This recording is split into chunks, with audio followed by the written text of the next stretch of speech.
Class start करते हैं। ठीक है, आज का टॉपिक है हमारे पास एंटिटी फ्रेमवर्क, और एंटिटी फ्रेमवर्क में कुछ हमारे पास ये डॉक्यूमेंट मौजूद है, तो इससे पढ़ेंगे आगे। तो यहाँ पर हमारे पास आप देखो, अगर डायग्राम आपको दिख रही हो तो यहाँ पर मान के चलते हैं कि हमारे पास एक एप्लीकेशन क्रिएट है, जो कि हमने एक ASP.NET के ऊपर एप्लीकेशन क्रिएट करी है। और ये ऑब्जेक्ट्स क्या है हमारे पास, हम ये मान के चलते हैं कि एक ऑब्जेक्ट हमारे पास एक मॉडल यानी मॉडल क्लास बनी हुई है हमारे पास। बेसिकली हमारे पास मॉडल क्लास बनी हुई है, और इस मॉडल क्लास के अंदर मान लो एक जो है हमारे पास टीचर का मॉडल बना हुआ है, और दूसरा जो है वो हमारे पास स्टूडेंट का मॉडल बना हुआ है। तो ये दो अलग अलग हमारे पास ऑब्जेक्ट्स बने हुए हैं। और अगर हमें इन तमाम यानी उस मॉडल में मौजूद दो क्लासेस जो हमने बनाई हुई है, एक स्टूडेंट और एक टीचर, अगर मैं चाहता हूँ इन दोनों क्लासेस का डेटा जो है वो मैं अपने डेटाबेस के अंदर सेंड कर सकूँ या डेटाबेस के अंदर भेज सकूँ, तो मुझे उसके लिए जरूरत पड़ती है एक फ्रेमवर्क की। और जो फ्रेमवर्क हम यूज कर रहे हैं उसका नाम है एंटिटी फ्रेमवर्क। अब से पहले जो आज से पहले जो फ्रेमवर्क हम यूज करते थे, यानी एंटिटी फ्रेमवर्क से पहले, तो वो हम ADO.NET, आप ये फ्रेमवर्क की तरह समझ लो कि एक तरह से फ्रेमवर्क की तरह ही वर्क करता था।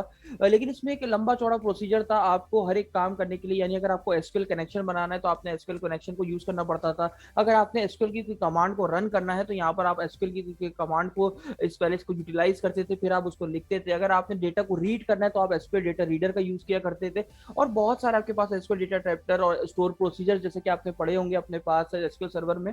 और मैनुअल मैपिंग का मतलब ये होता है कि यानी हम टेबल के दरमियान जो रिलेशन बना रहे होते थे वो भी हम मैनुअली खुद से कर रहे होते थे ADO.NET के अंदर। ठीक है, तो यहाँ पर हमारे पास इन तमाम ये जो हम लंबा चौड़ा प्रोसीजर जो करते थे हमारे पास ADO.NET के अंदर, वो तमाम का तमाम काम रिमूव हो चुका है एंटिटी फ्रेमवर्क के अंदर। अब हम डायरेक्टली जो है वो हम अपने डेटा को सेंड कर सकते हैं, रिसीव कर सकते हैं, अपडेट कर सकते हैं, डिलीट कर सकते हैं। किसकी मदद से? एंटिटी फ्रेमवर्क की मदद से। तो इसकी डेफिनेशन क्या कहती है, यानी टू अगर यानी तो इसकी डेफिनेशन हम यूं समझे कि यार इसका मतलब ये है कि अगर हमें अपनी एप्लीकेशन से कोई डेटा को सेंड करना है अपने डेटाबेस में, तो हमें किसकी नीड पड़ेगी? एक फ्रेमवर्क की। उस फ्रेमवर्क का नाम क्या है? Entity framework.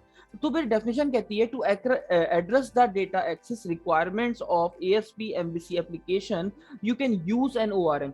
अगर आपको अपने डेटा को डेटाबेस में भेजना है तो जरूरी है कि आप क्या यूज करो? ORM framework. ORM फ्रेमवर्क मतलब object relational mapping.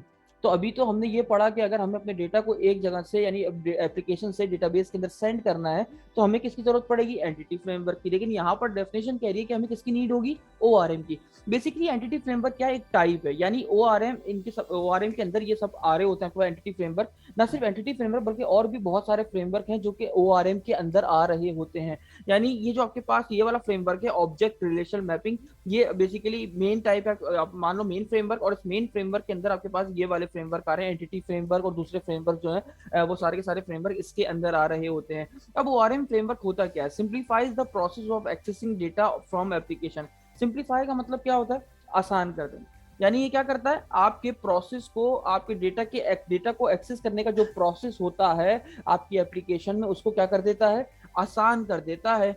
ORM second point आपके पास क्या कहता है? ORM एक ऐसा टूल है कि जिसके जरिए आप डेटा को क्या करते हो? स्टोर करते हो from domain object. Domain object मतलब यानी अपनी एप्लीकेशन से आप अपने डेटा को स्टोर करवाते हो अपने डेटाबेस के अंदर two relational database. Relational database का मतलब क्या है? SQL।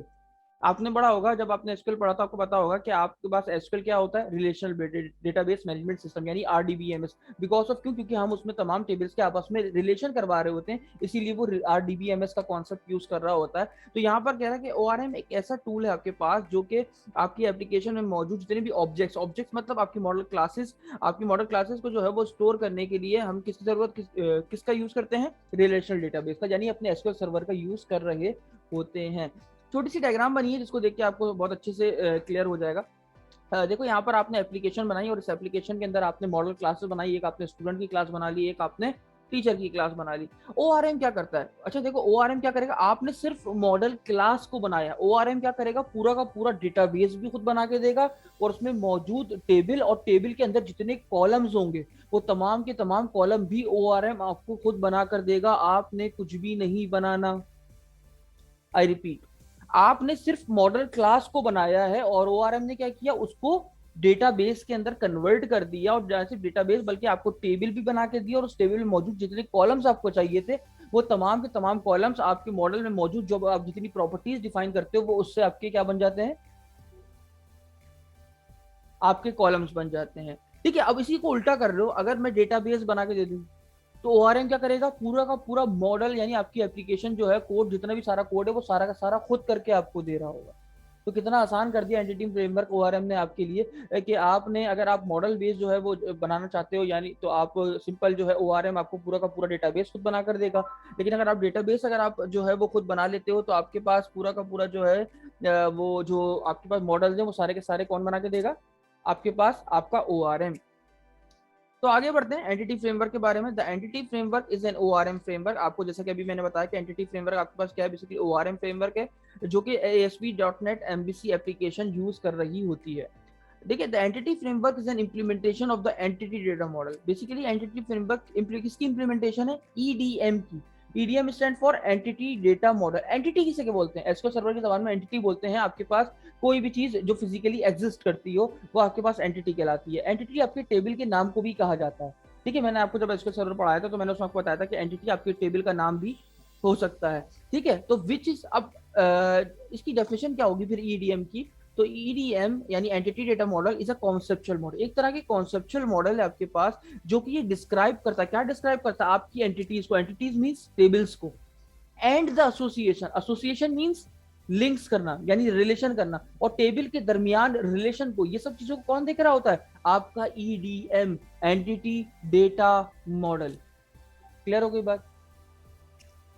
The entity data model is a set of concept. Basically entity data model क्या है, एक सेट ऑफ कॉन्सेप्ट है जो डिस्क्राइब करता है क्या, आपके डेटा के स्ट्रक्चर को, स्ट्रक्चर ऑफ डेटा।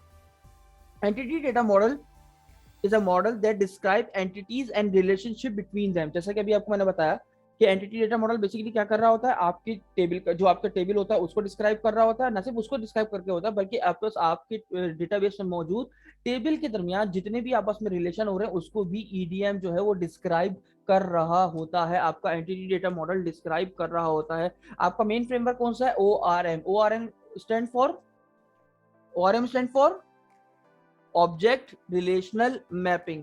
लेकिन आप किस फ्रेमवर्क का यूज कर रहे हो, एंटिटी फ्रेमवर्क का। और एंटिटी फ्रेमवर्क किसके अंदर आता है, ORM के अंदर आता है। और ये डेटाबेस को, डेटाबेस के जो टेबल्स होते हैं और टेबल्स के तुम्हारे रिलेशन, उसको कौन हैंडल कर रहा होता है, आपका ईडीएम यानी entity data model. Clear. EDM allow you to handle data access logic by programming against entities। यानी टेबल के जो अगेंस्ट, यानी टेबल के जो अगेंस्ट हम क्यूरीज लिख रहे होते हैं कि सिलेक्ट करके मुझे ये select static from this table, मुझे इस टेबल का डेटा दिखा दो, अपडेट फ्रॉम दिस टेबल, मुझे इस टेबल को अपडेट करके दे दो, डिलीट फ्रॉम दिस टेबल, मुझे इस टेबल को डिलीट करके दे दो। ये सारी की सारी क्यूरीज हम किसके जरिए हैंडल कर रहे होते हैं, हम कर रहे होते हैं आप EDM, क्योंकि EDM हमें ये अलाउ करता है कि हम ये सारे के सारे एक्शन जो है वो परफॉर्म कर सकें। किसके अगेंस्ट, आपके डेटा एक्सेस लॉजिक के against, without having to worry about the structure of the underlying data store and how to connect with it. बिना ये सोचे समझे कि आप किस तरीके से उसके साथ कनेक्ट करोगे या नहीं करोगे, तो ये सब आपको सोचने की जरूरत नहीं है, ना इन सब चीजों को जो है टेंशन लेने की जरूरत है। आप डायरेक्टली जो है वो कनेक्ट कर सकते हो ईडीएम की मदद से अपने टेबल्स और अपने टेबल से मौजूद जितने भी आपस में रिलेशन मौजूद है। Entity framework eliminate the need to write most of data access code that otherwise need to be written। Entity framework basically कर क्या रहा है, एंटिटी फ्रेमवर्क बेसिकली आपके पास ये जो ADO.NET मॉडल जो हम आज से पहले यूज करा करते थे, उसमें एक लंबा चौड़ा जो कोड था वो आपके पास एंटिटी फ्रेमवर्क की मदद से लेस हो जाता है, जहां पर आपको कम से कम लाइनों के अंदर जो है वो आप अपना काम परफॉर्म कर पाते हो, और इसकी मदद से आपका कोड जो है वो लेस कोड हो जाता है। और आप जो है वो एंटिटी फ्रेमवर्क इन तमाम कोड को जो है वो रिमूव भी कर देता है, इनकी रिप्लेसमेंट कर देता है, किसकी, इन तमाम कोड की रिप्लेसमेंट कर देता है। आगे बढ़ते हैं। तो using the entity framework developers issues curing using link. आपको पता है जैसे एसक्यूएल सर्वर में आप पढ़ते थे तो एसक्यूएल की फुल फॉर्म होती थी स्ट्रक्चर्ड क्यूरी लैंग्वेज। तो इसी तरीके से एक और क्यूरी लैंग्वेज है आपके पास जिसका नाम है लिंक, LINQ। यानी ये लिंक जो क्यूरी लैंग्वेज है ये कौन यूज करता है, ये आपका एंटिटी फ्रेमवर्क यूज कर रहा होता है। यहाँ पर एसक्यूएल यूज नहीं हो रही होती, यहाँ पर लिंक क्यूरी यूज हो रही होती है। और लिंक क्यूरी जो है वो जो है आप याद रखिएगा हमेशा लैम्डा एक्सप्रेशन के साथ लिखी जाती है। और लैम्डा एक्सप्रेशन हम कब यूज करते हैं, जब हम एक स्ट्रांगली टाइप व्यू क्रिएट कर रहे हो। मैंने आपको अच्छे से बताया था, जब आप स्ट्रांगली टाइप व्यू क्रिएट करते हो तब आप लैम्डा एक्सप्रेशन का यूज करते हो। और लैम्डा एक्सप्रेशन कब यूज किया जाता है, जब आप लिंक क्यूरी को, जब आप लिंक क्यूरी यूज करना चाहते हो तो आप उसको लैम्डा एक्सप्रेशन की मदद से यूज कर सकते हो। तो यहाँ पर छोटी सी एक डायग्राम बनी हुई कि आप मान लो किसी आपकी एप्लीकेशन, अगर आपको उसका डेटा जो है वो अपने डेटाबेस पे सेंड करना है, चूंकि यहाँ पर एंटिटी फ्रेमवर्क मौजूद है तो एंटिटी फ्रेमवर्क का डेटा जो है वो ईडीएम जो है, क्योंकि टेबल और आपका टेबल और उसके दरमियान रिलेशन को मैनेज कर रहा होता है, तो वो हैंडल करने के बाद अपने डेटाबेस को भेजता है, और डेटाबेस से सेट या तो अपडेट करवाना, रिट्रीव करवाना, डिलीट करवाना, इंसर्ट करवाना, वो तमाम काम कौन देख रहा है, आपका एंटिटी फ्रेमवर्क। क्योंकि इससे पहले एक और भी था ADO.NET, तो दोनों ये आपके सामने मौजूद हैं। ठीक है। अब अगर हम किसी एप्लीकेशन में अपने डेटाबेस से कनेक्ट करना चाहते हैं और अपने डेटा को इंसर्ट अपडेट डिलीट सर्च ये सब करना चाहते हैं या करंट परफॉर्म करना चाहते हैं, तो उसके लिए हमारे पास कुछ अप्रोचेज है कि जिनके जरिए हम जो है ये काम परफॉर्म कर सकते हैं। 3 अप्रोचेज है हमारे पास। पहली है कोड फर्स्ट अप्रोच, दूसरी है डेटाबेस फर्स्ट अप्रोच, और तीसरी है आपके पास मॉडल फर्स्ट अप्रोच। पहली पढ़ेंगे आज कोड फर्स्ट अप्रोच। अभी कोड फर्स्ट अप्रोच क्या होती है, इसको मैं डेफिनेशन के जरिए नहीं, डायग्राम के जरिए समझाऊंगा। मतलब कोड फर्स्ट अप्रोच क्या है, यानी हम मॉडल की जो क्लासेस है सिर्फ वो क्लास क्रिएट करेंगे। हम अपनी मॉडल की क्लास क्रिएट करेंगे और तमाम का तमाम जो डेटाबेस है, डेटाबेस और डेटाबेस में मौजूद जितने भी टेबल्स क्रिएट होंगे वो ये ऑटोमेटिकली खुद जनरेट करेगा। कोड फर्स्ट का कॉन्सेप्ट क्या कहता है कि सिर्फ हम मॉडल क्लास यानी कोड का काम जितना होगा वो हम करेंगे, और डेटाबेस कौन क्रिएट करेगा, ये ऑटोमेटिकली खुद क्रिएट करके देगा, हमें क्रिएट करने की जरूरत नहीं पड़ेगी। क्लियर हो गई बात? कोड फर्स्ट अप्रोच क्या कहती है जी? कोड फर्स्ट अप्रोच क्या कहती है निशान? हम मॉडल क्लास क्रिएट हम खुद करेंगे और डेटाबेस वगैरह जनरेट कौन करके देगा, ये ऑटोमेटिकली खुद क्रिएट करके देगा। क्लियर हो गई बात? तो कोड फर्स्ट जो है वो अप्रोच ये है, सिंपल सी। आप इसके बारे में पढ़ना चाहो तो ये लेक्चर आपके पास मौजूद है और आप इसको जो है वो इन डिटेल पढ़ सकते हो। अब हम बढ़ते हैं अपने कोड की तरफ। ठीक है, तो यहाँ पर हम जो है वो अपना विजुअल स्टूडियो जो है वो ओपन कर लेते हैं।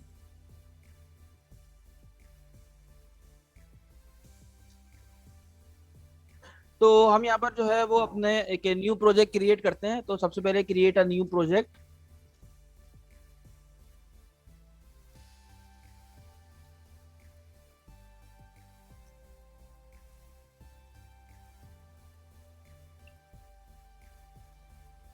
और यहाँ पर ASP.NET web application .NET framework को हम यूज कर लेते हैं और नेक्स्ट के बटन पे क्लिक करते हैं। यहाँ पर हम लिख लेते हैं कोड फर्स्ट अप्रोच। ठीक है, और सिंपल क्रिएट के बटन पे क्लिक करेंगे तो हमारा जो वो प्रोजेक्ट है वो क्रिएट हो जाएगा। लेकिन एक चीज अभी भी हमसे पूछेगा, और हम यहाँ पर एम्प्टी एप्लीकेशन यूज करते हैं और एमवीसी के ऊपर चेक लगाते हैं। आप सबको पता है एमवीसी पे चेक इसलिए लगाते हैं ताकि एमवीसी के रिगार्डिंग जितने भी रेफरेंसेस और फोल्डर्स हैं वो तमाम के तमाम ऐड हो जाए हमारी इस ASP.NET वेब एप्लीकेशन के अंदर। क्रिएट पे क्लिक किया तो ये प्रोजेक्ट जो है वो मेरा क्रिएट हो रहा है।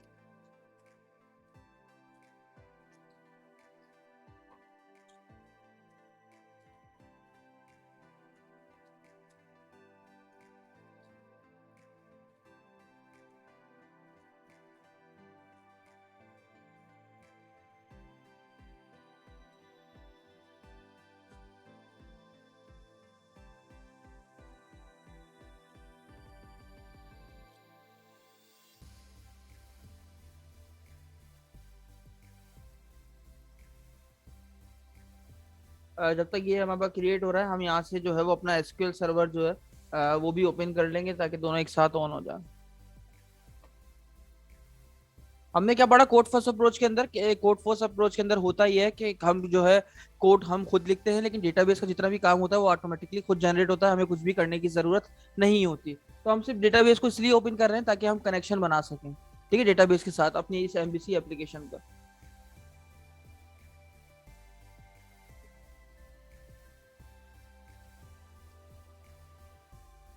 तो ये हमारे पास हमारा जो है वो विजुअल स्टूडियो जो है वो ओपन हो चुका है।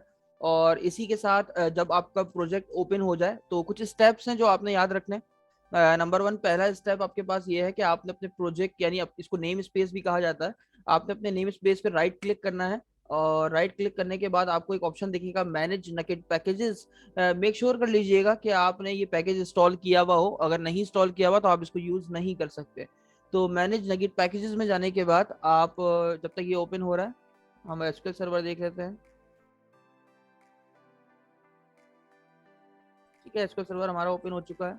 तो ये पैकेजेस जो है वो आपके पास ओपन हो रहे हैं। तो आपने सिंपल ब्राउज के ऑप्शन में जाना है और यहाँ पर जाने के बाद आपने लिखना है एंटिटी फ्रेमवर्क। बस आपने इतना ही लिखना है तो वो ऑटोमेटिकली जो है वो खुद से सर्च करेगा। हमने ये वाला इंस्टॉल नहीं करना, हमने ये वाला इंस्टॉल करना है, एंटिटी फ्रेमवर्क इसी नाम से होगा। ठीक है, तो आपने इसके ऊपर क्लिक कर लेना है और क्लिक करने के बाद आपके पास ये देखो वर्जन बता रहा है कि लेटेस्ट स्टेबल 6.44, यानी ये वर्जन स्टेबल है और आप इसे यूज कर सकते हो। तो आपने सिंपल सिर्फ इंस्टॉल के बटन पे क्लिक करना है। आपको मैं फिर बोल दूं कि आपको पास जब तक एंटिटी फ्रेमवर्क नहीं होगा आप इसको यूज नहीं कर सकते। तो आपने सबसे पहले अपने प्रोजेक्ट को क्रिएट करने के बाद ये फ्रेमवर्क को इंस्टॉल कर लेना है। तो ये लाइसेंस था, लाइसेंस पूछ रहा है कि लाइसेंस आप एग्रीमेंट करते हो, मैंने कहा जी बिल्कुल आई एक्सेप्ट। तो अब आप देख सकते हो यहाँ पर जो है वो इंस्टॉल हो चुका है, सक्सेसफुली इंस्टॉल्ड एंटिटी फ्रेमवर्क का एक मैसेज आया था। और अगर आपको फिर भी कोई आपको जो है वो प्रॉब्लम होती है कि यार मैं देखना चाहता हूँ मेरा एंटिटी फ्रेमवर्क हुआ है कि नहीं हुआ है, तो आप देख सकते हो, आप वेब, ये आपको वेब कॉन्फ़िग की फाइल दिख रही होगी, आप इसके ऊपर जाकर डबल क्लिक करो, तो ये फाइल ओपन हो जाएगी। और इस फाइल में आप नीचे आओ तो आपको यहाँ पर दिख रहा होगा एंटिटी फ्रेमवर्क जो है वो आ चुका है।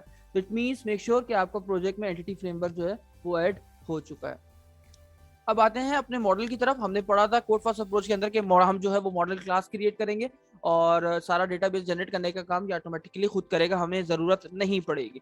तो यहाँ पर मैं मॉडल्स में आता हूँ और मॉडल्स में आने के बाद राइट क्लिक करता हूँ, ऐड करता हूँ और यहाँ पर एक क्लास ऐड कर लेता हूँ। और मैं जो है वो क्लास ऐड कर रहा हूँ स्टूडेंट के नाम से, ठीक है।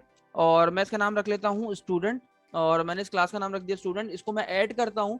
जैसे ही मैं इसे ऐड करता हूँ तो मेरी क्लास जो है वो यहाँ पर देखो आपके सामने यहाँ डिस्प्ले हो चुकी है। और इसमें कुछ प्रॉपर्टीज ले लेता हूँ, मैं यहाँ पर कुछ प्रॉपर्टीज बना देता हूँ, PROP, और यानी प्रॉप। और इसकी मदद से मेरे पास जो है वो एक प्रॉपर्टी क्रिएट हो जाएगी। और यहाँ पर मैं लिख लेता हूँ ID। एक और प्रॉपर्टी बना लेते हैं, PROP प्रॉप स्ट्रिंग। और इस बार मैं जो प्रॉपर्टी बना रहा हूँ वो नेम, यानी नेम स्टोर करवाऊंगा इसके अंदर। और एक और प्रॉपर्टी बना लेते हैं और यहाँ पर जो है वो मैं स्टोर करवाऊंगा एज, यूजर की जो भी एज होगी। और एक और बना लेते हैं, यहाँ पर जो है वो मैं लूंगा यूजर से, हम ले लेते हैं स्ट्रिंग में उसका सिटी ले लेते हैं, ठीक है। ये हमने कुछ प्रॉपर्टीज सेट करी हैं। तो हम ये चाहते हैं कि जब डेटाबेस में हमारा ये टेबल बने, क्योंकि डेटाबेस का काम हम नहीं कर रहे, ये ऑटोमेटिकली खुद करेगा। तो हम ये चाहते हैं कि जब ये डेटाबेस में हमारा टेबल बने तो आईडी जो है वो हमारे पास एज अ प्राइमरी की जो है वो ट्रीट की जा रही हो। तो अगर आप चाहते हो कि आपके पास आईडी जो है वो आपकी प्राइमरी की बने, तो यहाँ पर आपको डेटा एनोटेशन, लास्ट क्लास में मैंने आपको पढ़ाया था कि डेटा एनोटेशन जो है वो वैलिडेशन वगैरह के लिए यूज की जाती है। तो आपने सिंपल यहाँ पर आके उस पर डेटा एनोटेशन लगानी है। आईडी के ऊपर आपने सिंपल स्क्वायर ब्रैकेट लिखना है और उसके बाद आपने इसके अंदर लिख देना की। आपको पता है आप बिना डेटा एनोटेशन को तब तक यूज नहीं कर सकते जब तक आप उसकी लाइब्रेरी को इंपोर्ट ना करो। तो उसकी लाइब्रेरी होती है यूजिंग सिस्टम डॉट कंपोनेंट, आपके पास कंपोनेंट डॉट डेटा एनोटेशन, मैं आपको दिखा देता हूँ, using system dot component model dot data annotation.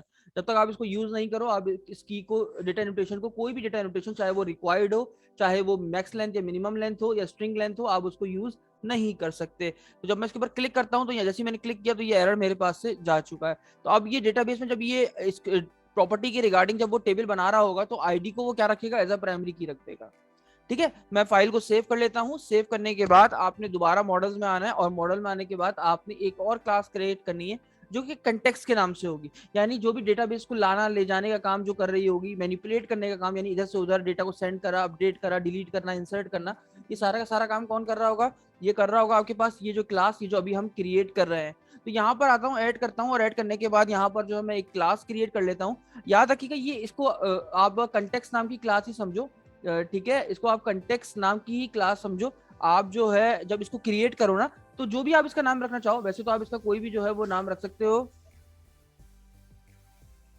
तो बेटा यहाँ पर जब भी आप यहाँ पर एक क्लास आपने स्टूडेंट के नाम से ऐड कर ली, अब आप दूसरी क्लास जो ऐड करोगे वो बेसिकली एज अ कंटेक्स्ट आपके एंटिटी फ्रेमवर्क के रिगार्डिंग जो है वो हम बना रहे होंगे। तो आपने जो भी आप उसका नाम रखो, आपको कोई इशू नहीं है। मैं इसका नाम भी स्टूडेंट रख देता हूँ, लेकिन बस आप उसके आखिर में आगे कंटेक्स्ट लिख देना ताकि आपको याद रहे कि आपने एक कंटेक्स्ट स्टूडेंट कंटेक्स्ट नाम से जो है वो क्लास बनाई है, ठीक है। आपको बाद में याद रहे, याद दहानी के लिए आप इसमें कंटेक्स्ट लिखना लाजमी है, चाहे फिर आप इससे पहले कोई भी नाम उसका लिख दो, ठीक है। तो आपने इसको ऐड कर देना है। जैसे ही अब ये क्लास आपके पास ऐड हो जाएगी तो आपने इसको इनहेरिट करवाना है। इनहेरिट किससे करवाना है, आपने इनहेरिट करवाना है डीबी कॉन्टेक्स्ट से। यहाँ पर लिख देता हूँ कॉन्टेक्स्ट। अब ये नहीं चल रहा बिकॉज अब ये कह रहा है रेफरेंस चाहिए इसको, तो इसको रेफरेंस देने के लिए हमारे पास यहाँ पर मौजूद है using system dot data entity. ये क्लास कहाँ से आ रही है, ये क्लास आ रही है आपके पास इस एंटिटी फ्रेमवर्क से, ठीक है। अब मैं क्या कह रहा हूँ, मैं कह रहा हूँ जितनी भी एंटिटी फ्रेमवर्क के अंदर जो मौजूद जितना भी कोड, जितनी भी जो है आपके पास मेथड्स और प्रॉपर्टीज जो भी यूज हो रही है, वो तमाम की तमाम किसमें असाइन कर दो, मेरी इस स्टूडेंट कंटेक्स्ट वाली क्लास के अंदर, ठीक है। यहाँ आने के बाद आपने सिंपल क्या करना है, पब्लिक, पब्लिक लिखने के बाद आपने लिखना है डीबी सेट। डीबी सेट ये आपके पास ये जेनरिक वाला आ रहा होगा, आपने इस वाले को सिलेक्ट कर लेना है। और इसके अंदर आने के बाद आपने अपनी उस क्लास को पास करना है जिसके अंदर प्रॉपर्टीज सेट करी है। तो हमने प्रॉपर्टीज किस क्लास में सेट करी है, स्टूडेंट की क्लास में। तो यहाँ पर मैं पास कर दूंगा स्टूडेंट। मैं भी आपको बताता हूँ ये करता क्या है। और इसके बाद आप इस डीबी सेट का नाम रखना चाहो, कुछ भी नाम आप रख सकते हो। मैं इसका नाम रख देता हूँ स्टूडेंट्स। ठीक है, ये मैंने नाम रख दिया। फिर इसकी प्रॉपर्टीज को सेट कर देते हैं गेटर और सेटर। अब ये कर क्या रहा है, बेसिकली ये क्या कर रही है, ये क्लास क्या कर रही है, स्टूडेंट कंटेक्स्ट की क्लास क्या करती है, आपके डेटाबेस में वैल्यू यानी जो भी प्रॉपर्टीज से इसको जो वैल्यूज मिल रही हैं वो लेके जाती है आपके डेटाबेस में स्टोर कराती है। और डेटाबेस से स्टोर कराने के बाद अगर आप उसे देखना चाहते हो तो वो रिट्रीव भी करवा के लाके देती है, आप उसे अपडेट करना चाहते हो तो वो अपडेट भी करके देती है, और अगर आप उसे डिलीट करना चाहते हो तो आपको डिलीट भी करके देगी। ये बेसिकली क्या कर रहा है, public dB set. DB set मतलब डेटाबेस को सेट करो। ठीक है, मतलब किस क्लास का डेटा सेट करूं, तो उसने कहा स्टूडेंट क्लास का डेटा को सेट करो, क्योंकि हम इसकी प्रॉपर्टीज को गेट भी कर सकते हैं और सेट भी कर सकते हैं। और ये मैंने इसका यहाँ पर एक ऑब्जेक्ट एज अ वेरिएबल इसको यूज कर कॉल कर लिया, ताकि मैं इसको बाद में इसको कहीं भी इसको एज अ यूटिलाइज कर सकूं। इस डीबी सेट को एज अ स्टूडेंट मैं कहीं भी यूटिलाइज कर सकता हूं। क्लियर हो गई बात, यहां तक कोई सवाल? तो बेटा बस सिंपल शॉर्ट इसको ये समझो कि डेटाबेस को सेट करवाने का काम जो है, गेट करवाना, वैल्यू को गेट करवाना, वैल्यू को सेट करवाना, ये सारा काम कौन कर रहा है, आपकी स्टूडेंट कंटेक्स्ट की क्लास कर रही है। और इस क्लास में कौन सी क्लास इनहेरिट है, डीबी कंटेक्स्ट। डीबी कंटेक्स्ट किधर से आ रही है, आपकी एंटिटी फ्रेमवर्क से। क्लियर हो गई बात? ये करने के बाद आपने जाना है वेब कॉन्फ़िग की फाइल के अंदर, क्योंकि अब आपने इसको अपने पास कनेक्शन बनाना है। तो कनेक्शन बनाने के लिए आपने वेब कॉन्फ़िग के अंदर जाना है, और एंटिटी फ्रेमवर्क के बाद आपने यहाँ पर आना है और आपने लिखना है कनेक्शन स्ट्रिंग का टैग। आपने टैग बनाना होगा कनेक्शन स्ट्रिंग, कनेक्शन स्ट्रिंग्स। ये मैंने टैग बना दिया, ये टैग ओपन टैग, ये क्लोज टैग। ठीक है, ये मस्ट है, याद रखिएगा, जरा सी भी स्पेलिंग मिस्टेक आपका कनेक्शन नहीं होने देगी। तो आप एक एक वर्ड यहाँ पर बड़ी ध्यान से लिखेंगे। उसके बाद मैं अंदर आता हूँ और एक और टैग लेता हूँ ऐड के नाम से। ये ऐड का टैग आपको दिख रहा है। अब इस ऐड के टैग के अंदर पहला एट्रीब्यूट जो हम पास करते हैं वो है नेम। अच्छा, यहाँ पर कौन सा नाम आएगा, यहाँ पर वो नाम आएगा जो आपने इस कंटेक्स्ट क्लास का रखा है, student context. Control C copy करता हूँ, यहाँ ले जाके पेस्ट कर देता हूँ। सेकेंड एट्रीब्यूट आपके पास ऐड होगा कनेक्शन स्ट्रिंग, यानी जिसमें हम कनेक्शन करवाएंगे। इस कनेक्शन स्ट्रिंग के अंदर सबसे पहली जो चीज आती है वो होती है डेटा। तो जैसे लिख रहा हूँ वैसे ही लिखना है, आई रिपीट, जैसा लिख रहा हूँ वैसे ही लिखना है, वरना आपके पास कनेक्शन में प्रॉब्लम आ सकती है। अगर कोई कैपिटल है तो कैपिटल, कोई स्मॉल है तो स्मॉल।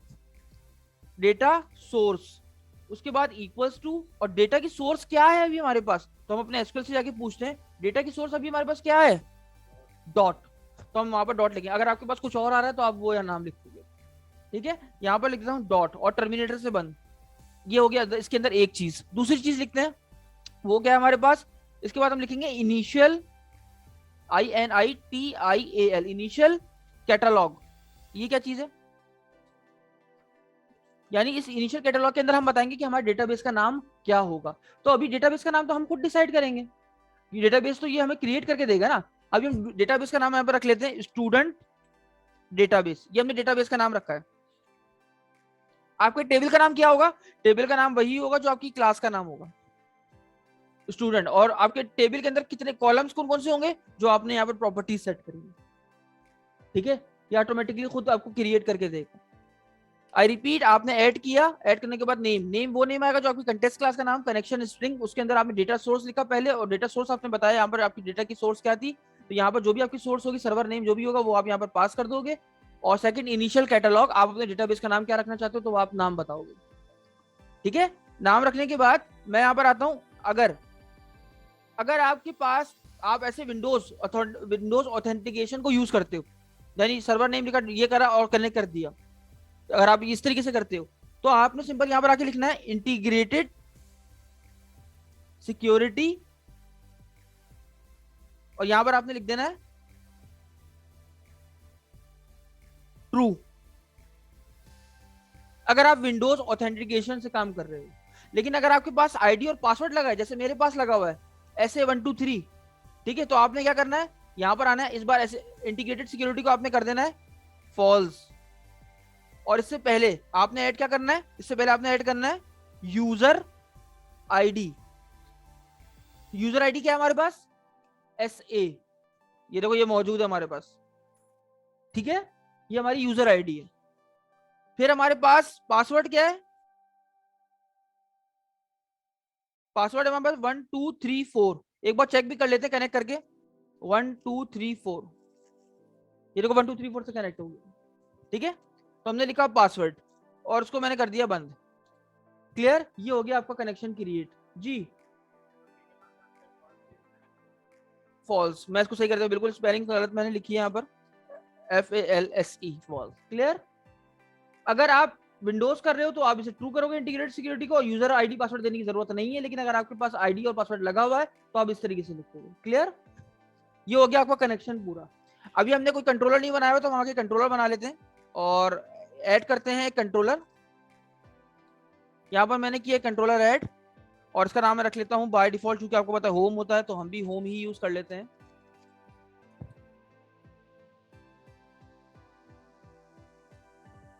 मेक श्योर ये कर लीजिएगा कि आप जो डेटाबेस बना रहे हैं, मैंने स्टूडेंट डेटाबेस नाम रखा है, वो पहले से मौजूद ना हो। तो यहाँ पर आप देख सकते हो कोई भी स्टूडेंट डेटाबेस के नाम से मौजूद नहीं है।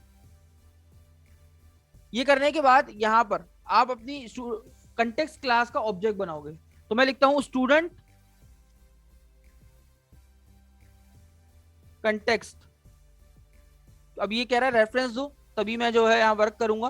तो यूजिंग कोड फर्स्ट अप्रोच, यानी आपके नेम स्पेस का नाम, उसके बाद डॉट मॉडल, ये रेफरेंस ऐड कर दिया तो चला गया। अब आप, मैं इसका नाम रखता हूँ डीबी।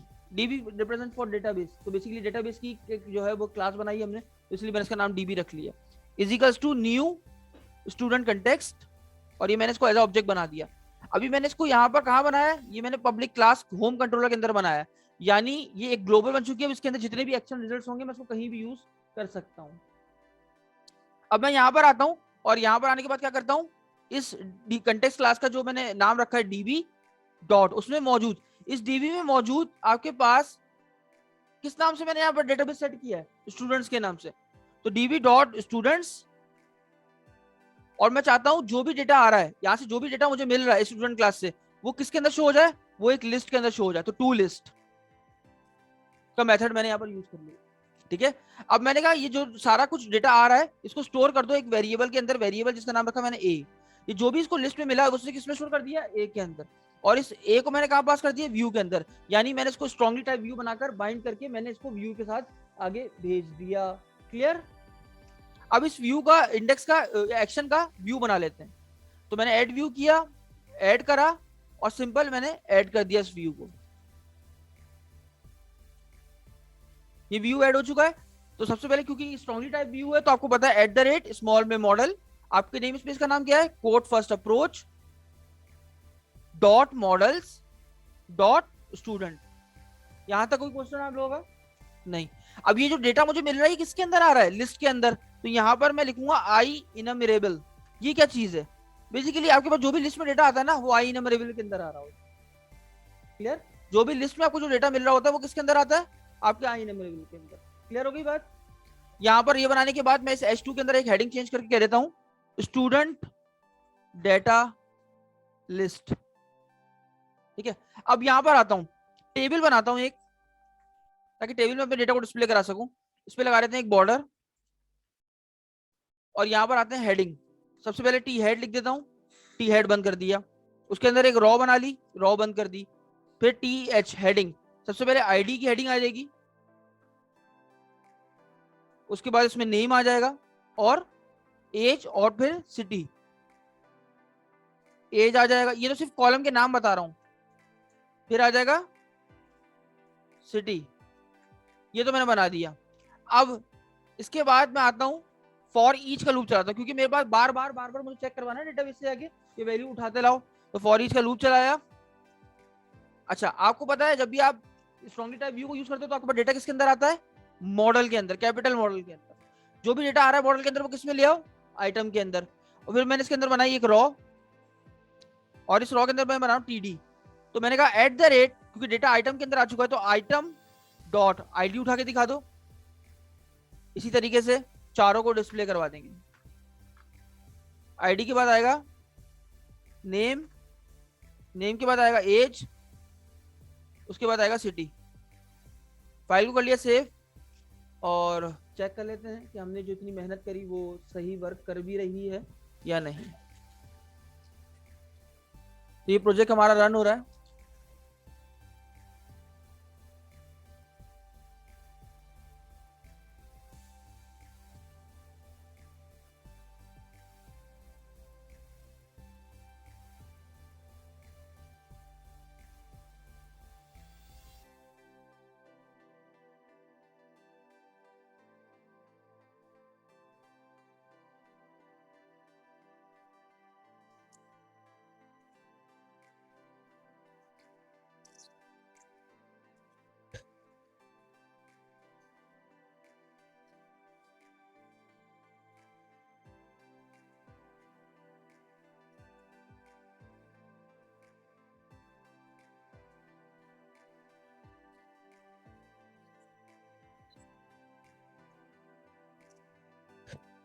अच्छा, मैं एक चीज मिस कर चुका हूँ, वो कह रहा है मैं एक चीज मिस कर चुका हूँ कनेक्शन के अंदर, तो पहले वो देनी पड़ेगी तभी मैं आगे कंटिन्यू कर सकता हूँ। तो मैं समझ गया क्या एरर है।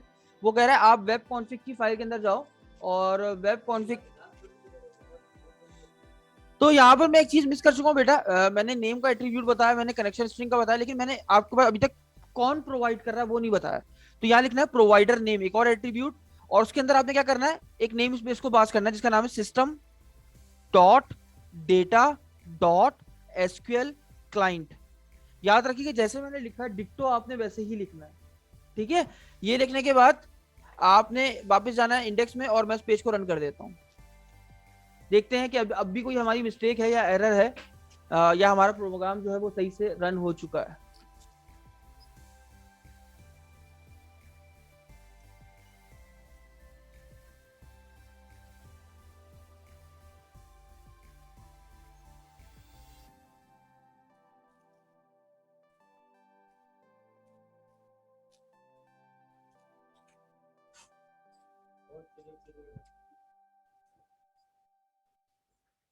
तो यहाँ पर आप देखो कि स्टूडेंट डेटा लिस्ट जब मैंने क्रिएट करी तो टेबल जो है वो यहाँ पर ऐसी जस्ट लाइक बना हुआ आ गया।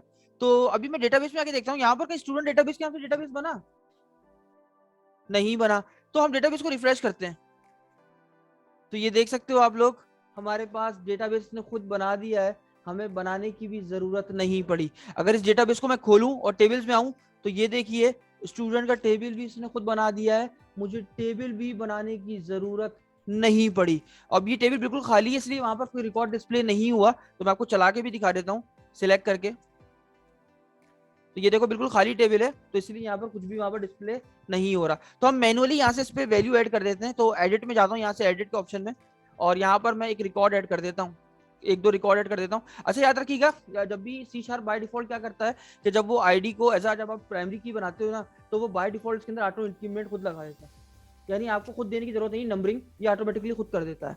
तो यहाँ पर मैं नेम डाल रहा हूँ डायरेक्ट असद, और यहाँ पर मैंने लिखा 25, और यहाँ पर मैंने सिटी लिखा KHI।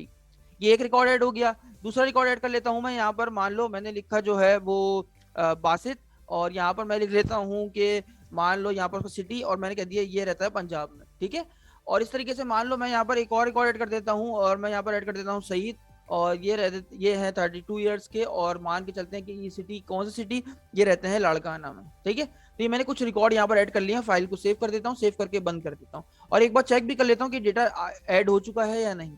तो सिलेक्ट किया तो यहाँ पर डेटा जो है वो आपके सामने डिस्प्ले हो चुका है। क्लियर है। मैं वापस आता हूँ अपनी एप्लीकेशन में और इसको बंद करता हूँ, और बंद करने के बाद जो है वो हम देख लेते हैं कि हमारे पास हमारा जो टेबल में जो हमने ऐड किया है वो हमारे पास हमारे प्रोजेक्ट में डिस्प्ले हो रहा है एप्लीकेशन में या नहीं हो रहा।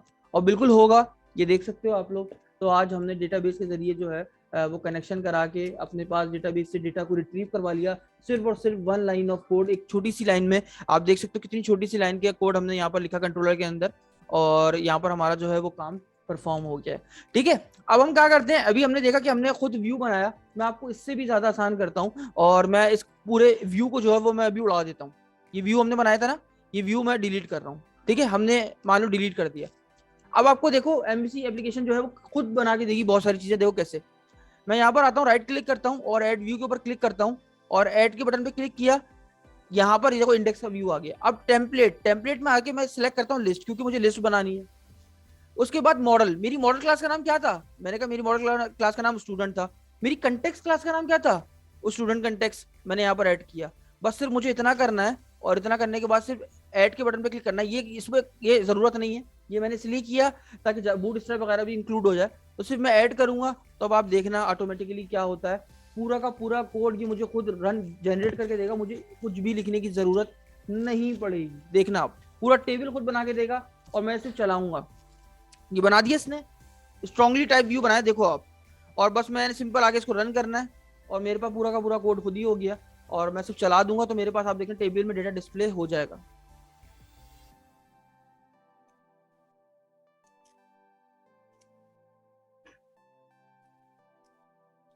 ये देखो असद 25, ये देखो पूरा इसने खुद बना के दिया। अभी चूंकि बूट स्ट्रैप नहीं चल रही बिकॉज ऑफ 2019 में मैंने आपको बताया था ये बात, बूट स्ट्रैप जो है वो नहीं डाउनलोड करता, तो आपको खुद से डाउनलोड करनी पड़ेगी, और बूट स्ट्रैप का 4 का कनेक्शन वगैरह करवा के आप जब इसको टेबल में डालोगे तो ये अच्छा सा व्यू आपको देगा। क्लियर हो गई बात।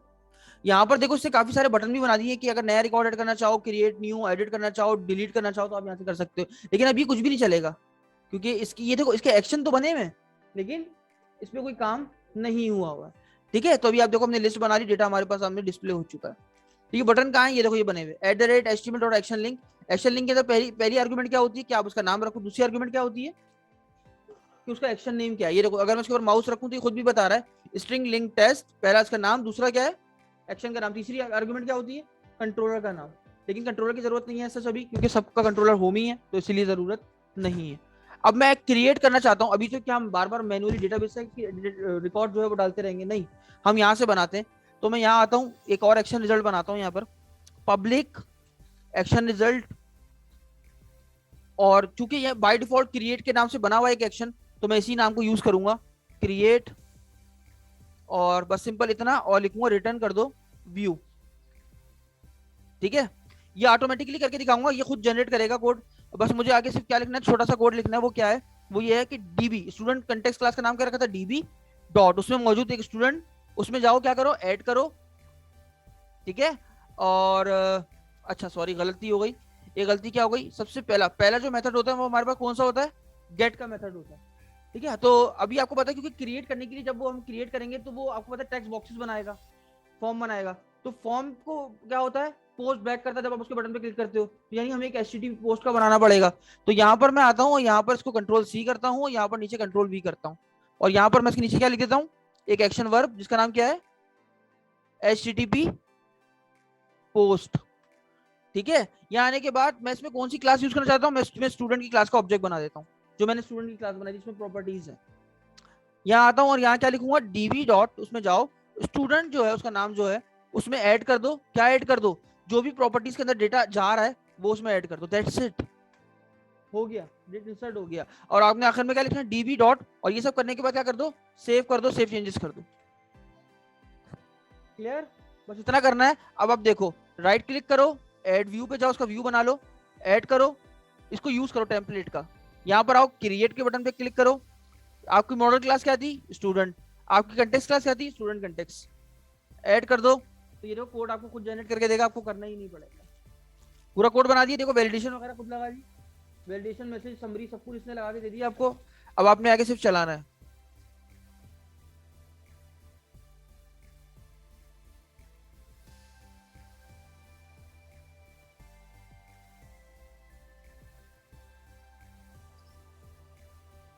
ये आ गया। अभी अगर मैं क्रिएट न्यू पे क्लिक करूं, एक नया रिकॉर्ड ऐड करना चाहता हूं, तो क्रिएट न्यू पे क्लिक किया, ये आ गया फॉर्म। ठीक है, यहाँ पर एक नया रिकॉर्ड ऐड करते हैं, तो मैंने किया सलमान, एज मान लो 12, सिटी है इसका लाहौर। क्रिएट के बटन पे क्लिक किया, ये क्रिएट हो गया record. Back to list, list पे वापस जाओ, तो ये देख सकते हो सलमान 12 लाहौर। तो किस तरीके से मैंने रिकॉर्ड को क्रिएट करना भी सीख लिया। अब मैं चाहता हूँ यार वैलिडेशन आए, कुछ मैसेज दिखाए कि डेटा इंसर्ट हो चुका है या नहीं हो चुका है, तो वो ज्यादा अच्छे से लगेगा। तो यहाँ पर मैं आता हूँ और यहाँ पर आने के बाद मैं, सबको समझ में आ रहा है,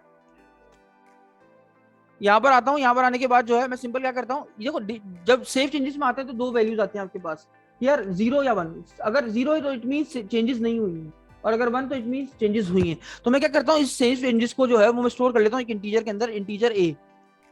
ठीक है, और यहाँ पर आके लिखता हूँ इफ, अगर अगर ए जो है वो बड़ा है 0 से, यानी इसके अंदर कोई वैल्यू आ चुकी है, तो क्या करो, तो तुम क्या करो, एक टाइम डेटा में मैसेज लिखा, क्योंकि आपको पता है व्यू टू व्यू का डेटा को घुमाना है, तो आप टाइम डेटा को यूज करते हो।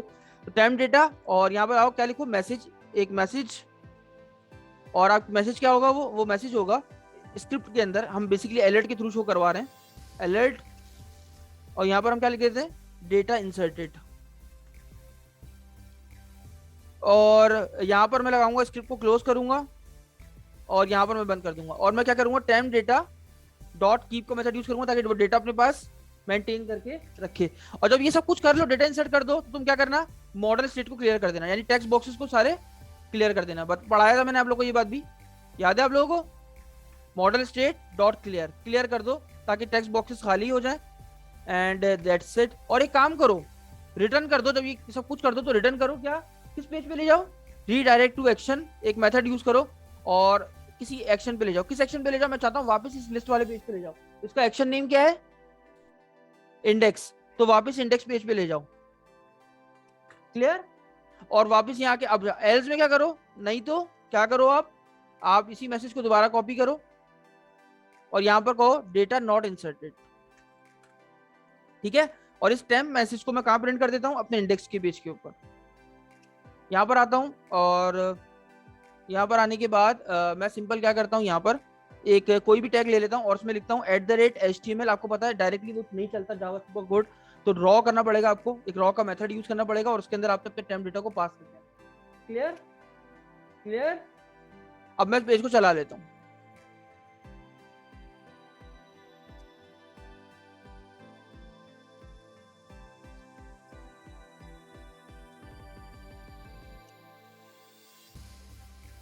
तो वापस आते हैं, क्रिएट न्यू पे क्लिक करते हैं, एक नया रिकॉर्ड क्रिएट करते हैं और इसका नाम रख लेते हैं अली।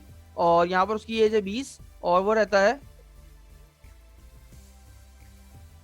मान लो कि माड़ी में, ठीक है। और मैं इसको क्रिएट करता हूँ, जैसे मैंने क्रिएट के बटन पे क्लिक किया, डेटा इंसर्टेड, और ये क्योंकि रीडायरेक्ट करेगा तो वापस रीडायरेक्ट करके किस पेज पे ले आया, इंडेक्स के पेज पे ले आया। और ये देखो आप देख सकते हो अली 20 किमाड़ी, आपका रिकॉर्ड ऐड हो चुका है। अब डेटाबेस में भी जाके आप चेक करना चाहो तो कर सकते हो, आप इस स्टूडेंट के टेबल पे चलाओ, आप ये देखो सारी वैल्यूज यहाँ आ चुकी हैं,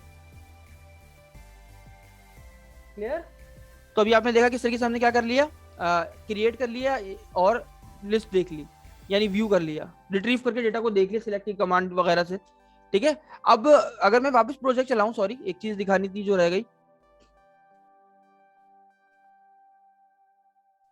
यहाँ पर आऊं और इसको मैं अगर रन करूं और मैं एडिट की बात कर रहा हूँ, अभी एडिट करना है मुझे अपने डेटा को, दोबारा से मॉडिफिकेशन कुछ करनी है अगर किसी डेटा के अंदर, तो अगर मैं एडिट के ऊपर क्लिक करूं तो आप एक चीज नोटिस करो, ये होम के बाद आप देखो एक्शन जो ला रहा है, एक्शन का नाम क्या है, एडिट, लेकिन उसके बाद एक और चीज उठा रहा है, ये उसकी आईडी उठा रहा है।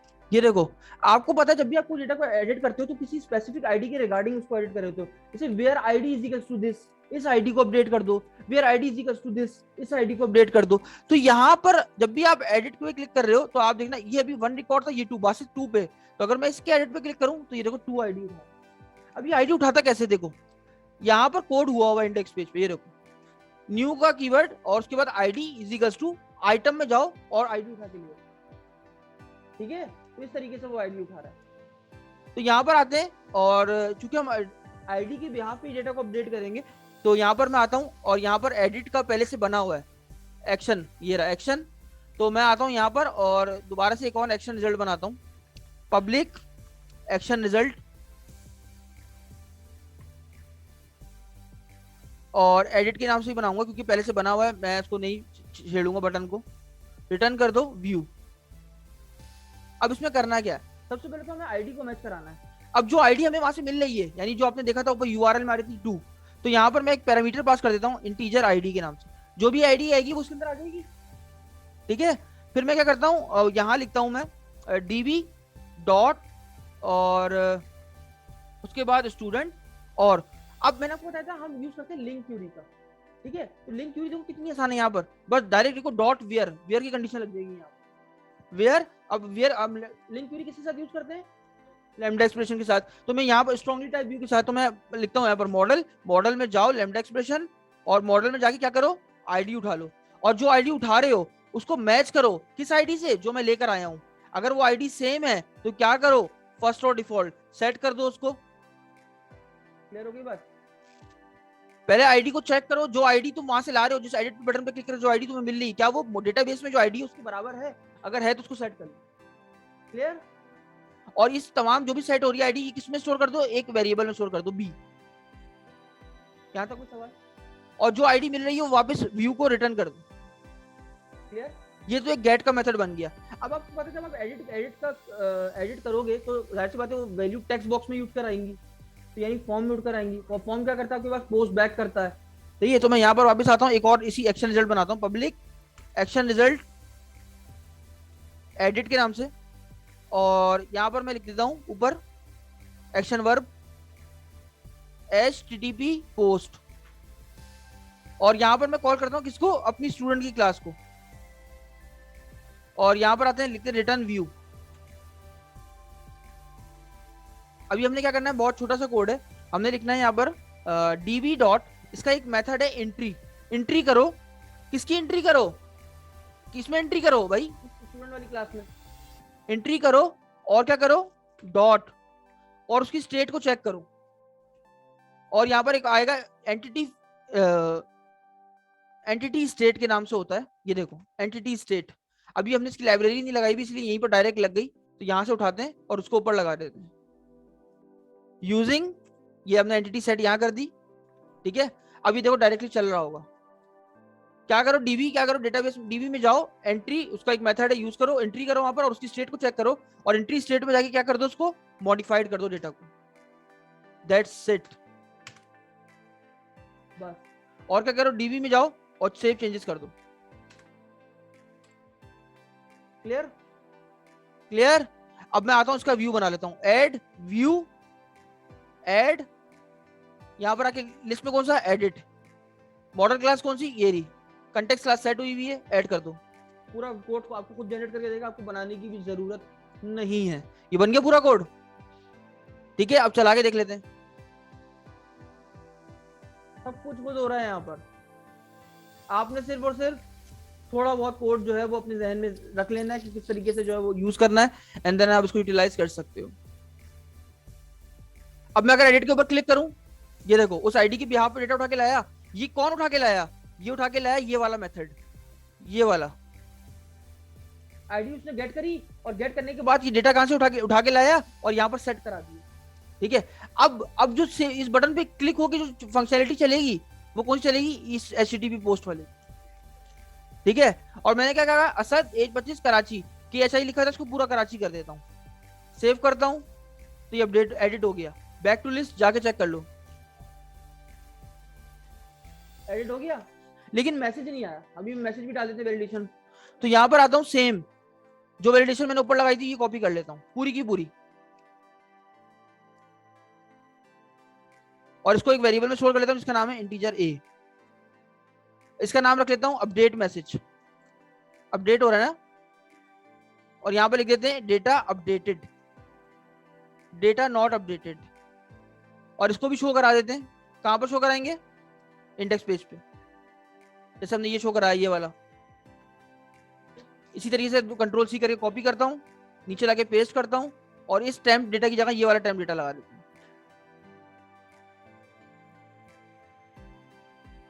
सेव, चला के देख लेते हैं।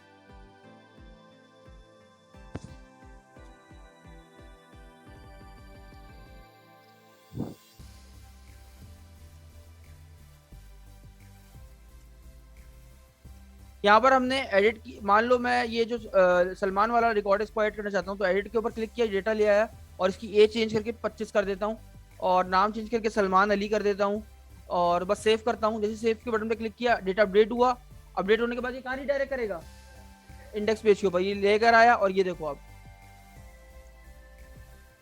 क्लियर। तो हमने एडिट कर लिया, लिस्ट कर लिया, और नया रिकॉर्ड कैसे क्रिएट करते हैं वो कर लिया। अब क्या रह गया, डिलीट। तो डिलीट पे आते हैं, होम कंट्रोलर में आए, डिलीट का बटन भी पहले से बना हुआ, ये देखो एक्शन इसका ये डिलीट के नाम से, तो हम इसी के नाम से बना लेते हैं।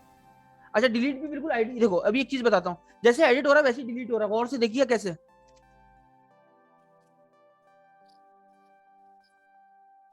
ये देखें जब मैं डिलीट पे क्लिक कर रहा हूँ, ये देखो इसकी आईडी उठा के लाता, देख रहे हो, तो ये भी आईडी के बिहाफ पे ही होगा। तो मैं कट करता हूँ और यहाँ आता हूँ, सिंपल ये पूरा कोड, ये जो मैंने एक्शन रिजल्ट बनाना ये वाला एडिट वाला, ये पूरा कॉपी किया, यहाँ पर पेस्ट कर दिया, इसका नाम चेंज करके एडिट किया, क्या कर दूंगा, डिलीट, नीचे भी डिलीट कर दूंगा, ठीक है, सिंपल। ये करने के बाद बस मैं चेंजेस पता है क्या करूं, ये रिपीटेशन हो गई, यहाँ भी डिलीट करना है, बना लिया, बस चेंजेस पता कहाँ होंगी, यहाँ पर मॉडिफाइड किया, क्या कर दूंगा, डिलीटेड, बस data deleted, data not deleted. इसका भी मैसेज जो है वो शो करा लेते हैं, यहाँ अपडेट की जगह कर देता हूँ डिलीट, वहां ले आके इसको भी शो करा देते हैं इंडेक्स पे, control C, control V, control X, control V, save कर दिया। यहाँ पर आते हैं, और यहाँ पर आने के बाद सब कुछ सही है, कोई भी प्रॉब्लम नहीं है, डेटा डिलीट हो जाएगा। ठीक है, चला लेते हैं। सॉरी, व्यू नहीं बनाया हमने, व्यू नहीं बनाया अभी तक हमने। तो होम में आए, वापस डिलीट का व्यू बनाते हैं, ऐड व्यू, ऐड, और यहाँ पर आके डिलीट सेलेक्ट करेंगे, मॉडल क्लास में जाएंगे, स्टूडेंट, और सिंपल ऐड कर देंगे। तो इसका भी ऑटोमेटिकली कोड जनरेट करके देगा, हमें जरूरत ही नहीं पड़ेगी। ये मेरा कोड जनरेट हो गया पूरा डिलीट का, बस जाके चला लेते हैं इंडेक्स पेज से। तो अभी हमारा पूरा कट परफॉर्म हो चुका है, जहाँ पर हमने इंसर्ट, अपडेट, डिलीट सब कुछ कर लिया।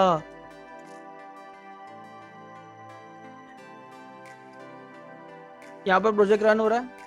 मैं चाहता हूँ ये अली वाला रिकॉर्ड डिलीट हो जाए, तो डिलीट पे क्लिक किया, जैसे डिलीट पे क्लिक किया, ये देखो सारा रिकॉर्ड उठा के ले आया, पूछ रहा है डिलीट, डेटा डिलीटेड, ये देखो, क्लियर।